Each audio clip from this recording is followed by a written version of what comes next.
अस्सलाम वालेकुम dear students.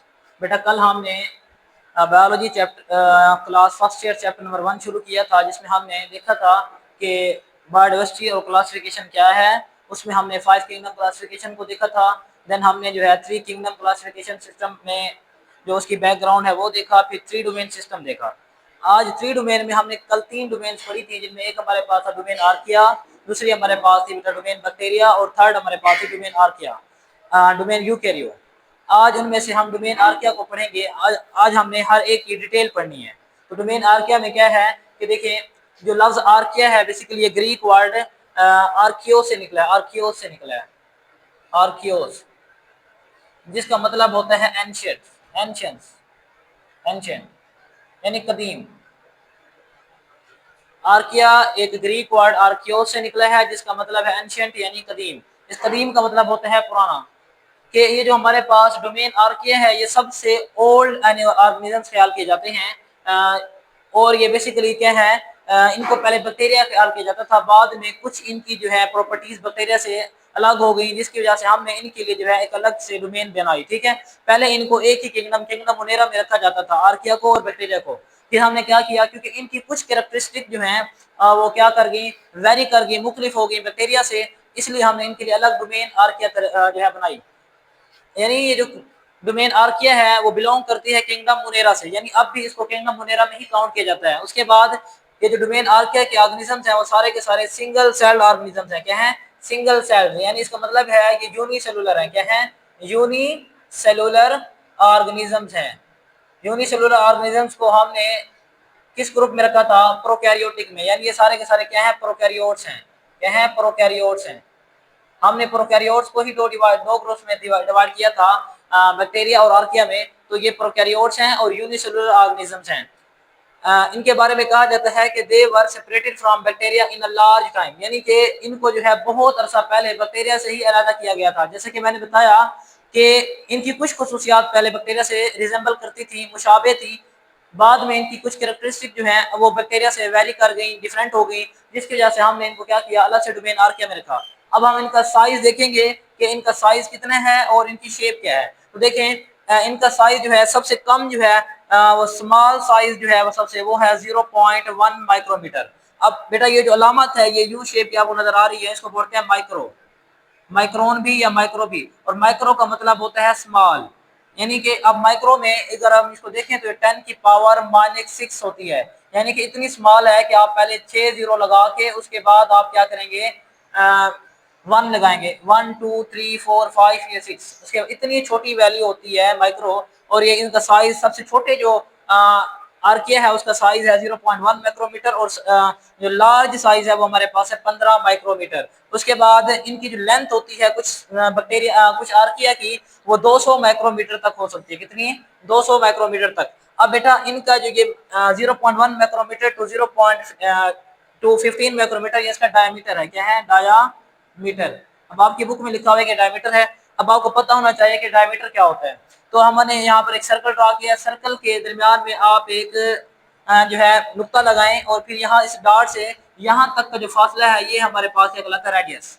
ये होता है रेडियस, और रेडियस का जो डबल होता है हमारे पास, यानी अगर हम रेडियस को रेडियस आर को 2 से मल्टीप्लाई कर दें, 2r कर दें, तो हमारे पास इक्वल होता है किस चीज के? डायमीटर के। यानी अब यहाँ से यहाँ तक का फासला, ये टोटल ये जो फासला बनेगा हमारे पास इस पॉइंट से, टोटल ये फासला ये हमारे पास डायमीटर कहलाएगा। ठीक है, तो इनका डायमीटर 0.1 माइक्रोमीटर टू 15 माइक्रोमीटर होता है। इनकी लेंथ जो होती है कुछ में वो 200 माइक्रोमीटर तक होती है। अब हम इसकी देखेंगे शेप्स, शेप्स कैसी होती हैं। तो इनकी डिफरेंट शेप्स होती हैं आर्के की। कुछ आर्के हमारे पास बेटा स्फेरिकल शेप में होते हैं, कुछ हमारे पास स्पाइरल होते हैं, रॉड शेप होते हैं, और रेक्टेंगुलर होते हैं। स्फेरिकल कैसे होते हैं? यानी सर्कल नुमा, जैसे मैंने ये बनाया, ये सर्कल नुमा हमारे पास स्फेरिकल होते हैं। कुछ हमारे पास स्पाइरल होते हैं, जिस तरह ये आपको नजर आ रही है, स्पाइरल होते हैं। देन हमारे पास कुछ रॉड शेप होते हैं, जिस तरह मैंने ये डायग्राम और ये बनाई है, इस तरीके के जो है रॉड शेप होते हैं। कुछ हमारे पास रेक्टेंगुलर होते हैं, यानी मुस्ततील नुमा, तो ये हमारे पास आएगा। उसके बाद हम देखेंगे रिप्रोडक्शन, यानी इनमें जो मोड ऑफ रिप्रोडक्शन है, ये बेसिकली रिप्रोडक्शन है क्या? रिप्रोडक्शन कहते हैं अपनी तादाद को बढ़ाना, अपने नंबर्स को बढ़ाना, अपनी नस्ल को बढ़ाना। तो ये जो बैक्टीरिया आर्किया हैं ये किस तरीके से अपनी नस्ल को बढ़ाते हैं? तो रिप्रोडक्शन के हमारे पास 2 तरीके के मेथड होते हैं। हमने क्लास 10th में पढ़ा था, सेक्सुअल और एक सेक्सुअल रिप्रोडक्शन। यानी दो मेथड है हमारे पास, एक है हमारे पास एसेक्सुअल रिप्रोडक्शन, एसेक्सुअल रिप्रोडक्शन, और दूसरा हमारे पास था बेटा सेक्सुअल रिप्रोडक्शन, सेक्सुअल। अब ये जो सेक्सुअल रिप्रोडक्शन है इसमें आगे हमारे पास माइटोसिस और मियोसिस आ जाता है। क्या आ जाता है? माइटोसिस और मियोसिस आ जाता है, माइटोसिस और मियोसिस। और जो हमारे पास आर्किया है इनके अंदर सेक्सुअल रिप्रोडक्शन जो है वो नहीं होती है, यानी इनके अंदर ये सेक्सुअल रिप्रोडक्शन नहीं होती, ये एसेक्सुअल रिप्रोडक्शन करते हैं, यानी इनमें माइटोसिस और मियोसिस दोनों एब्सेंट होते हैं, नहीं होते। तो ये एसेक्सुअल रिप्रोडक्शन के जरिए अपनी नस्ल को बढ़ाते हैं। एसेक्सुअल रिप्रोडक्शन में आगे फिर फर्दर टाइप्स हैं कि किस तरीके से, तो कुछ हमारे पास है binary fission, multiple fission, budding और फ्रेगमेंटेशन। अगर आप देखें बाइनरी जो है लफ्ज बाई से निकला है और बाई का मैनी होता है टू, और फिशन का मैनी होता है टूटना, ब्रेक डाउन। क्या होता है? ब्रेक डाउन, टूटना या काटना, दो हिस्सों में काट देना। फर्स्ट वाले हमारे पास ये एक हमारे पास क्या है? आर्किया है, रॉड शेप। अगर इसको हम दो हिस्सों में काट देंगे तो इस चीज को हम, और इससे फिर नए दो जानदार, दो छोटे छोटे नए जानदार बन जाएंगे। इस चीज को हमने नाम दिया था किस चीज का? बाइनरी फिशन का। मल्टीपल फिशन में क्या होता है कि दो, एक ऑर्गेनिज्म को काटा जाता है, लेकिन मल्टीपल का मतलब होता है एक से ज्यादा, दो से ज्यादा, यानी दो से ज्यादा, तीन से चार टुकड़ों में जब इसको काटेंगे तो हम उसको बोलेंगे मल्टीपल फिशन। इसी तरह बडिंग में क्या होता है कि एक बड बनती है। आप क्लास 10 में पढ़ चुके हैं कि फर्स्ट वाला हमारे पास ये एक ऑर्गेनिज्म है, इसके ऊपर यहाँ पर जो एक बड नुमा बन जाती है, इस चीज को बड बन जाती है, इस चीज को कहते हैं बडिंग। फिर बाद में यही बड गिर के पूरा एक नया जानदार बना देती है। नेक्स्ट हमने देखा फ्रेगमेंटेशन। जो फ्रेगमेंटेशन लफ्ज है बेटा ये फ्रेगमेंट से निकला है, फ्रेगमेंट्स। फ्रेगमेंट्स कहते हैं टुकड़ों को, किसको? टुकड़ों को, यानी कि एक जानदार को कई टुकड़ों में तोड़ देना, ये फ्रेगमेंटेशन कहलाता है। और ये जो आर्किया डोमेन, आर्किया के ऑर्गेनिजम्स है बेटा, ये इन तरीकों से binary fission, multiple fission, budding और फ्रेगमेंटेशन से क्या करते हैं? अपनी नस्ल्स को बढ़ाते हैं। फिर ये कहा जाता है, एक सवाल आपकी बुक में है, हाउ आर्किया यूनिक, कि आर्किया जो है दूसरे ऑर्गेनिज्म जैसे बैक्टीरिया हो गया, यूकैरियो हो गया, उनसे किस तरीके से मुख्तलिफ हैं और क्यों इनको अलग जो है वो डोमेन में शामिल किया गया। तो सबसे पहले उसने जो हमें बताया वो कहता है सेल मेम्ब्रेन। बुक वाले ने क्या लिखा है? Cell membrane. तो हम इसको डिस्कस करेंगे कि बेटा सेल मेम्ब्रेन जो होती है, चाहे वो एनिमल्स की हो, आर्किया की हो, बैक्टीरिया की हो, वो जो है लिपिड और प्रोटीन से मिलकर बनी होती है, दो चीजों से, लिपिड से और प्रोटीन से। अब लिपिड और प्रोटीन में लिपिड क्या होती है? लिपिड किस चीज से मिलकर बना होता है? तो बेटा ये जो लिपिड होता है ये फैटी एसिड, फैटी एसिड और ग्लाइसरॉल के मिलने से बनता है, ग्लाइसरॉल। यानी हमारे पास सेल मेम्ब्रेन लिपिड और प्रोटीन से मिलकर बनी हुई है, और जो लिपिड है वो फैटी एसिड और ग्लाइसरॉल से मिलकर बना हुआ है। तो जो हमारे पास आर्किया और बैक्टीरिया है उनमें डिफरेंस सेल मेम्ब्रेन का इस वजह से है कि एक तो जो हमारे पास है फैटी एसिड की वजह से, दूसरा लिंकेज, यानी जिस वजह से वापस में फैटी एसिड और ग्लाइसरॉल जिस लिंक के जरिए जुड़े हुए हैं उसके डिफरेंस की वजह से हमने इनको जो है बैक्टीरिया से अलग किया। अब देखें कि जो आर्किया है ये आपस में जुड़े होते हैं ईथर लिंकेज के जरिए। और अगर मैं यहाँ आपको डायग्राम दिखाऊं आर्किया की, तो ये आपके पास आर्किया की एक पूरी की पूरी सेल मेम्ब्रेन डायग्राम देखें, सेल वॉल की, सेल मेम्ब्रेन की। इसमें आप यहाँ देखेंगे कि ये हमारे पास फास्फेट ग्रुप लगा हुआ है, ठीक है। इसके अंदर ये हमारे पास क्या है? ईथर लिंकेज है, ये वाला ईथर लिंकेज को कार्बन ऑक्सीजन कार्बन बॉन्ड से डिनोट किया जाता है। तो देखें ये ईथर लिंकेज है, कार्बन ऑक्सीजन कार्बन बॉन्ड। ये हमारे पास ग्लाइसरॉल है, ग्लाइसरॉल और फैटी एसिड, ये ग्लाइसरॉल हमारे पास हो गया, ये सारा का सारा ग्लाइसरॉल है। तो ये हमारे पास क्या है? ये ब्रांच चेन फैटी एसिड है। क्या है? ब्रांच चेन, यानी ये जो ब्लैक में है ये ये हमारे पास चेन हो गई। इसके ऊपर ब्लू कलर में आपको इसकी शाखें नजर आ रही हैं, यानी ये ब्रांच है, शाख, ब्रांच कहते हैं ब्रांच शाखों को।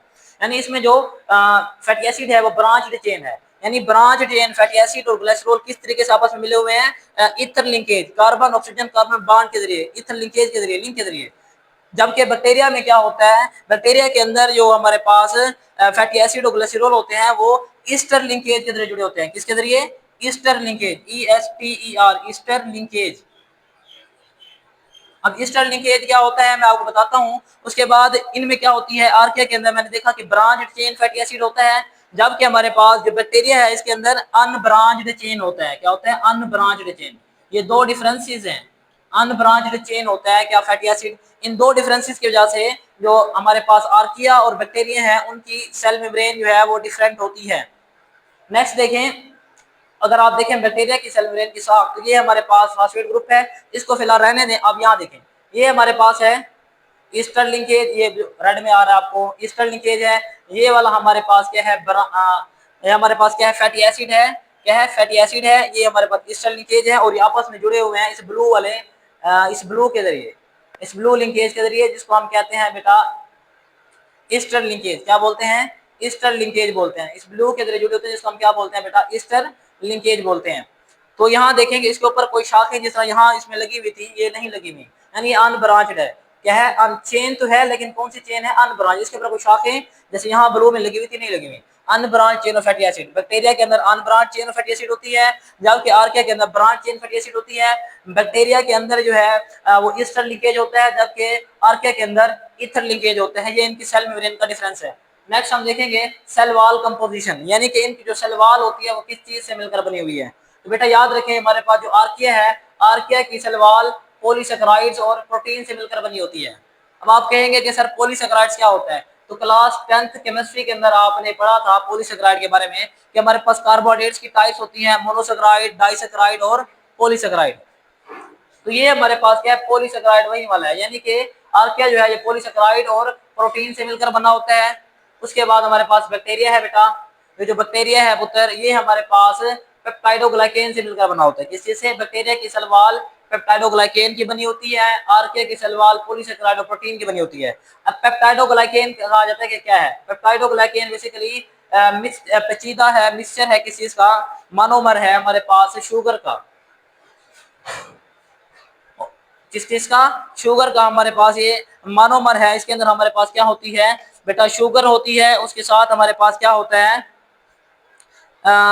शुगर के साथ साथ peptidoglycan polymer of sugar and amino acid, यानी इसके अंदर हम पेप्टाइडोग्लाइकेन में शुगर प्लस अमीनो एसिड, ये उनका मिक्सचर है, अमीनो एसिड।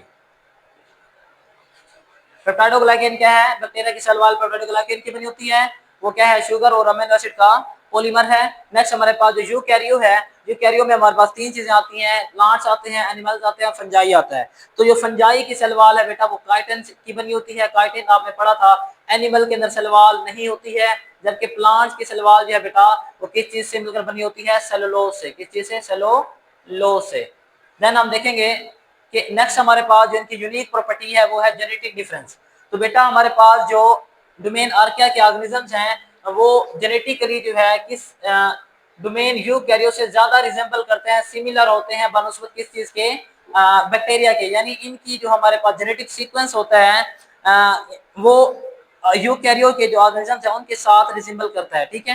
नेक्स्ट हमारे पास है मेटाबॉलिज्म, यानी हमारे अंदर ये जो डोमेन आर्किया है, इनकी आर्किया, बैक्टीरिया और यूकैरियो में जो मेटाबॉलिज्म वो किस तरह से डिफरेंस है। तो जो हमारे पास आर्किया होता है, इनके अंदर एक मेटाबॉलिज्म पाया जाता है जिसको बोलते हैं मेथानोजेनेसिस। मिथानोजेनेसिस, इसमें जो मिथानो है, ये लफ्ज मिथानोजेनेसिस, मिथानो इसका मतलब होता है मीथेन। आपने मीथेन गैस पढ़ी थी केमिस्ट्री के अंदर, CH4 मीथेन। और जेनेसिस का मतलब होता है फॉर्मेशन, जेनेसिस का मतलब होता है फॉर्मेशन। यानी ये जो हमारे पास डोमेन आर्किया के ऑर्गेनिजम्स हैं क्या बनाते हैं, CH4 यानी मीथेन गैस बनाते हैं, जबकि बाकी जो हमारे पास बैक्टीरिया और यूकैरियो हैं ये हमारे पास मिथानोजेनेसिस नहीं करते, यानी मीथेन नहीं बनाते। ये इनका डिफरेंस हो गया। जबकि बैक्टीरिया के अंदर जो मेटाबॉलिक प्रोसेस होते हैं उनमें हमारे पास है फर्मेंटेशन। क्या है, एक हमारे पास बेटा क्या है, फर्मेंटेशन है। उसके अलावा हमारे पास क्या है बेटा, फर्मेंटेशन हो गया। नेक्स्ट हमारे पास नाइट्रोजन फिक्सेशन और फोटोसिंथेसिस। नाइट्रोजन फिक्सेशन हमारे पास है, नाइट्रोजन फिक्सेशन और फोटोसिंथेसिस। कुछ बैक्टीरिया फोटोसिंथेसिस भी करते हैं। तो यानी ये हमारे पास मेटाबॉलिक प्रोसेसेस होंगे किन में, बैक्टीरिया में। और हमारे पास यूकैरियो में जो मेटाबॉलिक प्रोसेस होते हैं वो कम्प्लेक्स होते हैं, यानी कम्प्लेक्स मेटाबॉलिक प्रोसेस होते हैं। एक हमारे पास है यूकैरियो है, तो इसमें हमारे पास क्या होगी, रेस्पिरेशन होगी, रेस्पिरेशन होगी। सम काइंड ऑफ, कुछ एग्जाम की सम काइंड ऑफ फर्मेंटेशन होती है, यानी इनमें कुछ टाइप की फर्मेंटेशन भी होती है। और हमारे पास क्या होती है, इसके अंदर सेलुलर रेस्पिरेशन होती है, कम्प्लेक्स मेटाबॉलिक प्रोसेस होते हैं, फर्मेंटेशन होती है। और हमारे पास इसमें क्या होता है, फोटोसिंथेसिस होती है। क्या होती है, फोटोसिंथेसिस, फोटोसिंथेसिस। आप ये जो फोटोसिंथेसिस है बेटा ये किन में होती है, यूकैरियोट में तो एनिमल्स भी आते हैं, तो ये प्लांट्स में होती है और एल्गी में होती है। यानी ये जो फोटोसिंथेसिस है वो किन में होगी, प्लांट्स में और एल्गी में होगी, एनिमल्स में नहीं होगी। जबकि जो रेस्पिरेशन है या सेलुलर रेस्पिरेशन है बेटा, क्या है, सेलुलर रेस्पिरेशन ये एनिमल्स में भी होती है और सम काइंड ऑफ फर्मेंटेशन इनमें भी होती है यूकैरियोट के अंदर। ये था हमारा आज का लेक्चर। अगर आपको ये वीडियो पसंद आई हो या इससे रिलेटेड इस वीडियो में कोई चीज़ आपको समझ ना आई हो तो बेटा आप कमेंट सेक्शन में पूछ सकते हैं। अगर आप हमारे चैनल पर नए हैं तो बेटा हमारे चैनल को सब्सक्राइब कर लें और हमारी जो वीडियो है लाइक कर दें और हमारी वीडियो को शेयर कर दें ताकि हमारी जो नए आने वाली वीडियोज़ हैं वो आप तक पहुँच सकें। ठीक है बेटा। बाकी कोई सवाल है इसका तो आप कमेंट सेक्शन में कर सकते हैं, इंशाल्लाह हम आपको उसका जो है फौरी रिस्पॉन्स देंगे। इस लेक्चर में अगर कोई भी आपके पास क्वेरी है या फिर आपको लगता है यहाँ कोई मिस्टेक हो गई है बेटा तो उसको या तो हमें कमेंट सेक्शन में बताएं ताकि नेक्स्ट वीडियो में हम उसको जो है फौरी तौर पर जो है ख़त्म कर सकें। या फिर जो है हम दूसरा जो ये है कि ये जो हमने लेक्चर बनाया है ये फर्स्ट ईयर के साथ साथ 9th क्लास जो न्यू सिलेबस है उसमें चैप्टर नंबर 2 है जिसमें हमने 3 डोमेन सिस्टम पढ़ा है, उसमें भी यही चीज़ें हैं। बल्कि ये मैं कहता हूँ कि ये दोनों का मिक्सचर है। यानी क्लास 9th में जो बच्चे हैं जो प्री 9th में है या 9th में है और न्यू सिलेबस 2025 पढ़ रहे हैं तो वो इस लेक्चर को सुन सकते हैं क्योंकि उसमें भी हमारे पास 3 डोमेन सिस्टम है जो डोमेन तैयार किया है। ठीक है बेटा। तो अपना और दोस्तों का ख्याल रखिएगा। अल्लाह हाफिज़।